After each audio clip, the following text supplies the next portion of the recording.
सत्संग का महत्व। एक व्यक्ति हर रोज सत्संग में जाया करता था और वहां उसे जाना बहुत अच्छा लगता था। कुछ दिन के बाद उस व्यक्ति ने सत्संग में जाना अचानक बंद कर दिया। जब वह लगातार कई दिनों तक सत्संग में नहीं गया तो उसके एक साथी बुजुर्ग ने उसके घर जाने की सोची। अगले ही दिन वह उसके घर गया।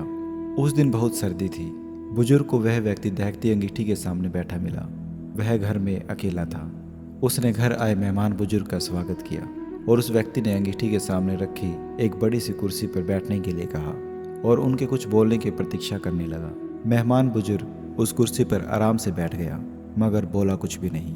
कुछ देर के बाद बुजुर्ग ने चिमटा उठाया और बड़ी सावधानी से एक बड़ा सा दहकता चमकता अंगारा अंगीठी में से निकाला और उसे एक तरफ रख दिया। इसके बाद वह कुर्सी पर आराम से बैठ गया लेकिन बोला कुछ भी नहीं। वह व्यक्ति सब कुछ देखता रहा कि ये बुजुर्ग क्या कर रहा है। जो अंगारा उस बुजुर्ग ने अंगीठी में से बाहर निकाला था, अब उस अकेले अंगारे की चमक धीरे धीरे कम होती जा रही थी और जल्दी ही वह बुझा बुझा और ठंडा सा हो गया। अब उसके जाने का सही समय हो गया था।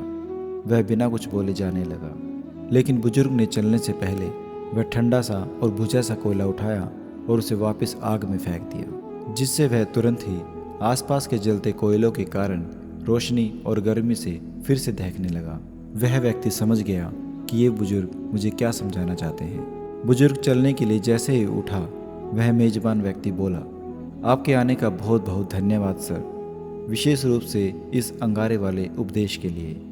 मैं अब आगे से हर सत्संग में आया करूँगा, कभी मिस नहीं करूँगा।